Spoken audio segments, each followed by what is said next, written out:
here today to present to you the heroic contributions of African Americans during the great conflict known as the Rebellion of 1861 and the American Civil War. The history of the United States colored troops is a civil rights movement backed by the power of the federal government and hundreds of thousands of men, both armed and unarmed, who fought and sacrificed their lives in the fight against the slave-holding oligarchy and white supremacy. The U.S. colored troops are an example of how Congress and the United States Army and Navy were heavily influenced by liberal ideas such as egalitarianism, that all men are created equal, and the abolition of slavery. It also demonstrates another historical example that the very survival of the United States of America and democracy itself depends upon diversity, equity, and inclusion. Prior to the American Civil War, the U.S. Supreme Court had repeatedly held that citizenship was restricted to the white race only. Dred Scott versus Sanford confirmed that a black man born in the USA could not sue in court because he was not considered a citizen and must remain a slave. It further held that the abolition of slavery throughout the country was unconstitutional. That court decision set in motion the series of events, including John Brown's raid at Harper's Ferry, that led directly to the Civil War. With the election of Abraham Lincoln, the southern states, no longer feeling that their interests would be protected, seceded from their union. Their articles of secession put in ink the claim of white supremacy, protecting the institution of slavery, and the belief that they were upholding the founding fathers' ideals and the hierarchical society by divine design. So this war is going to set forth a series of legislative measures and executive actions in the United States that will lead to the end of slavery and our current definitions of citizenship, equal access to due process, and suffrage, the right to vote.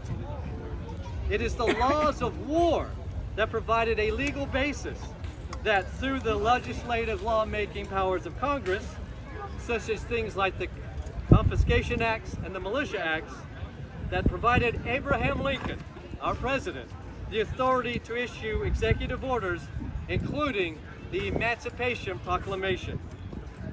This proclamation was published in the press and distributed nationally and issued as General Orders Number 1. It further was emboldened with the creation of the United States Colored Troops. We are gentlemen representing those men. Woo! Woo! All right. Well, thank you, ladies and gentlemen, for coming to our presentation today. I would now like to give some brief context for the United States Colored Troops and somewhat their origin story, if you will. The idea of African Americans serving in the United States Army and military in general is something that goes as far back as the founding of the nation. While I do not have the time to discuss their service in the American Revolution, do note that they were there in George Washington's army, and do note that per Lord Dunmore's declaration, there were enslaved men who fought for the British and also received their freedom. Therefore, this idea of black service is not new and never was new. With that being said, by the time that we reach the 1840s and the 1850s, acts that were racist, such as the Fugitive Slave Act, were passed in the United States. It is because of acts such as the Fugitive Slave Act that created much fear in black communities in the North and in the South.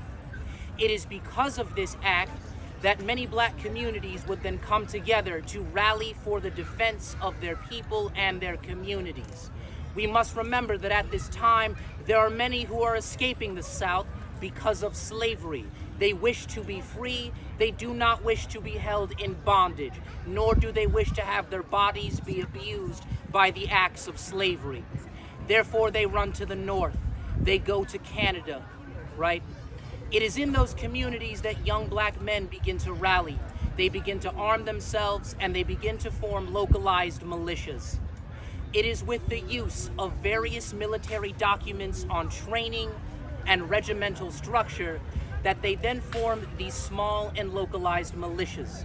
Their uniforms are either homemade or provided by local benefactors, and such is the same for their arms and ammunition. There are some cases, such as Rhode Island. I still need to find further proof, but I do have some evidence from, the United States Archives that does state that at least in Rhode Island, a cache of weapons was given to one of these localized militias. Do keep in mind, at the time, it was not legal for African Americans to bear any form of arms in the United States. However, even in the North, they were allowed to do so. In places such as Boston, you had regiments such as the Massasoit Guards, who were formed as an anti-slavery action group and as a localized militia to protect free people, but also the runaways. There are cases in Boston, in particular, one in which involved a man who was imprisoned in the local commons. It is said that the Massasoit Guards, in the dead of night, broke in and then liberated him and ran him through the streets of Boston. Now, by the time that we get to the American Civil War, there is no African American recruitment because of the laws of the time. However, by the time that we reach 1863, this will change.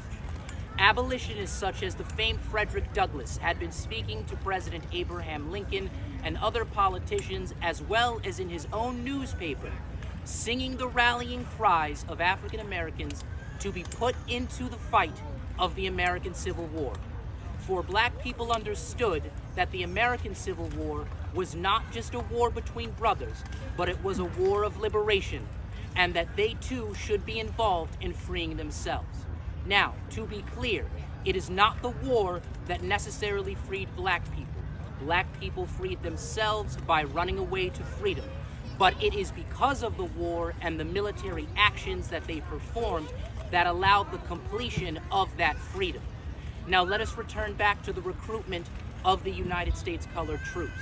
As I mentioned, these militia organizations would come together after 1863 to form core elements of various United States colored troop regiments.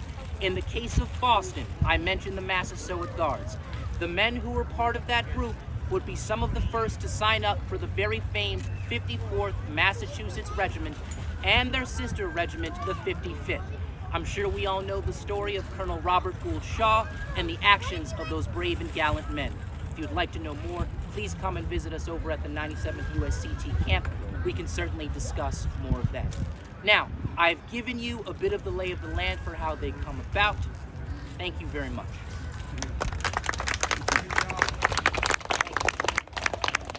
Primary sources is where we get our information, coming out of a black newspaper printed in New Orleans, Louisiana, is this quote: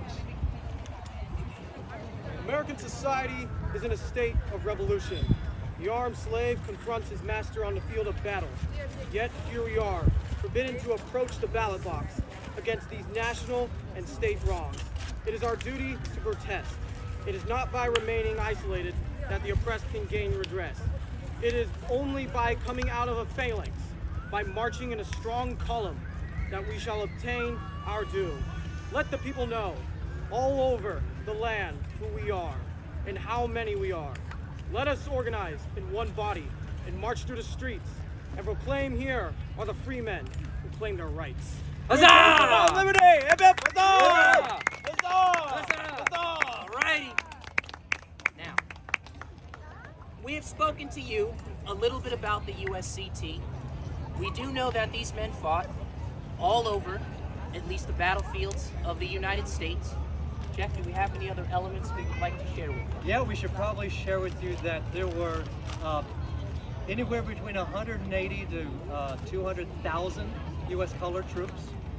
There would be an equal number that are not armed like the U.S. colored troops, but are doing things like as wagoners, unloading at wharfs. They're constructing railroads and so on and so forth. They're working with the quartermaster as paid labor. In addition to that, the United States colored troops are unique in the fact that when enlisting, it also guaranteed the freedom of the family. So housing was tents, was provided for families of the soldiers as well, which is different than what you see in white regiments. And it's important to also add that 200,000 of those 200,000 men, 33,000 of those men were killed by the end of the war. But that number of 200,000 by the end of the war made up nearly 10% of the federal army. Louisiana had the highest number of recruits. All right. Normally when we do these presentations, we're able to provide the bulk of our information via questions. It's something that we really enjoy doing. So we are going to open it up for a brief bit of questions. Does anyone have any at this time? Yes, you. Didn't the blacks fight against the British way before the Civil War? Weren't they in service for the United States? What wasn't the United States at the point in Continental time? Army. Yes. Yes, there were about, I think it was 5,000 that served in the United States Army, but a few extra thousand, I think it was 22,000. So about 5,000 served in the Continental Army in the Revolution, but nearly 22,000 fought for the British. As what Julian just stated, the British, Lord Dunmore, had provided that any black man that offered their service to fight for the crown would be offered their freedom. And even with or without victory, they would still be given their freedom, which they relatively were given. To reiterate, the question was, what was the number and the amount and the type of service for African American troops during the American Revolution? So that was that. Do you have any other questions? No? When they got their freedom, they couldn't live in the U.S. anymore, could they? They had to go to England. So in that case, yes, those individuals would end up going to places like the Caribbean or Canada. Or even even England itself, like in the poor areas of London. What about Canada? Yeah. Canada, they also did. Yeah. As a matter of fact, some of them later even would also help fight against the Americans in the War of 1812. In Halifax. Halifax. Yeah. So we usually get a question out of the audience about pay, because Yep, usually that's a good one. people in the audience have watched the movie Glory, and there's Tear it up! And so when U.S. colored troops are initially organized, the manual that deals with pay has African cook, and they decide to pay the U.S. colored troop soldiers that pay, which is significantly lower than the white soldiers' pay. So yes, that is how it starts with the lower pay. But there is so much outrage, not just from the soldiers, but from the officers itself, that the complaints go up to Congress, because it's only Congress that can make the change. So that by the fall of 1864, the pay is equalized. So this is another example of how the Civil War brought about equal pay of the soldiers, regardless of their skin color. In fact, when that happens in 1864, back pay is even granted for the discrepancy beforehand. Now, something else I'll also bring up is that at the end of the American Civil War, you had many of these African American soldiers that maintained their service in the United States Army. Those individuals would then form the core body of what would become known as the Buffalo Soldiers, right? Which many would know would go on to fight in the American Indian Wars and in things like the Spanish-American War, the First World War, and even up to the Second World War as well. But also, it is because of the American Civil War and the service of the USCT that we would begin to see the first African American congressmen and senators as well. Many of those individuals were veterans of USCT units, and during the period of Reconstruction, they would serve their local communities and in the political structure. Now, do keep in mind that because of the difficulties post-war, many of those individuals would eventually be run out of Congress, mostly due to racist laws and things like Jim Crow, right? It would bar them from the ability to perform their actions as citizens and to participate in the political life that existed in American society. However, it does not mean that the political voice of African Americans would be silenced. Obviously, many would fight for that right to vote, and it would continue and move on into things like the 1960s, right, with the Civil Rights Movement. But many of those items and elements can be traced back to the American Civil War and the service that was being conducted by the USCT. Anything else to add? Yes, ma'am. When the colored people were given their freedom Yes. after the war, was there an issue of homelessness? Very Or what compensation or accommodations were given to them as well as to the black women? Yes. So the question that was asked was, what was the type of compensation and I believe the life as well, right, of Housing. freed people, right, specifically black people after the war, and then also the lives of black women as well. So to answer that, compensation was given in terms of pay, as Jeff was said, if you served in the Army. But if you were just a normal person, you weren't necessarily given anything. If you were freed from slavery, you were freed from slavery, and then essentially speaking, you were allowed to live your life as is. Perhaps you would stay on the plantation, and eventually this would turn into a system known as sharecropping, right? And the sharecropping system, unfortunately, was another exploitative way that many white planters performed on black individuals that lived on the former plantations. Essentially speaking, what you ended up doing was you would have to pay and or rent the farming equipment, right, on that plantation. You would end up working to feed someone for yourself and your family, but that money and that land and even the home or even the tools, that's not owned by you. You're still going to end up paying the person who ends up owning that land. Now, I also want to point out, because you mentioned this too about what kind of pay, there was this idea of 40 acres and a mule, right? This was something that was discussed specifically for soldiers. That land was not given to those men at the end of the war, all right? They were not given 40 acres of land, and they certainly were not given a mule. And this is because the plantations that were liberated by the Union Army were then handed back to the original white enslavers as essentially compensation for the lost property and the damage that was suffered during the war. The reason for this, right, is because of reconciliation. At the end of the American Civil War, it was more important for the United States political body to have a unified nation specifically, right, for white people. And the easiest way to do that was to sort of say, let's live and forget. The war is over, we need everyone to come together, and now it is time to rebuild. Unfortunately, the political lives, right, and the economic lives of African Americans were put to the wayside. Those things were not seen as politically important or even something of great value. It was especially even tragic. It was during Lincoln's second inaugural address where he famously said, "Malice towards none, charity for all." And sadly, of course, when John Wilkes Booth had put an end to Lincoln's life, and when President Andrew Johnson came into office, he completely abandoned Lincoln's value of civil rights for black Americans. And matter of fact, he became the first U.S. president to be impeached. To add to that as well, because you mentioned black women, they too, unfortunately, would face difficulties, right, because of their race and their status as women as well. Now, I've mentioned a lot of negative things. I do want to say one thing that is somewhat positive.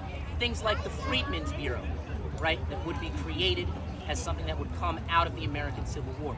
This body, this political body that was built, was essentially meant to go into the South and create things like schools and to promote literacy and to bring African Americans into American society to an extent to integrate. And this is how we end up with things like very famous HBCUs, right? The historically black colleges that dot places like the South as well. And that is an element, right, that comes out of the Freedmen's Bureau. There's a lot to say about Reconstruction. At our camp, I even have a roll call list of all the blacks that were murdered in the years following the Civil War. and it stretches very, very, very far. And that's a very sad, but that's about political power, who's going to win this power struggle. And the rising of the Ku Klux Klan. And the rise of the Ku Klux Klan. There was the Freedmen's Bureau. If you ever get the opportunity to look through the Freedmen's Bureau documents, they are fascinating because you'll see the United States government through the Army trying to do certain things to assist veterans and their families and the newly freed populations, yet the local laws are running in the way. Looks like they're about to set up for the battle, so we are going to end our presentation here, but I do want to leave you with this one very important thing. Many things that we have discussed has shown the hardships of African Americans during the American Civil War, but I want to impress upon you that service within the Army and the actions of those during the war did allow for liberation and perseverance, right? And so in general, the men that served in these units served with distinction and honor and allowed for freedom for themselves, their families, and their friends. All right, thank you very much, everyone.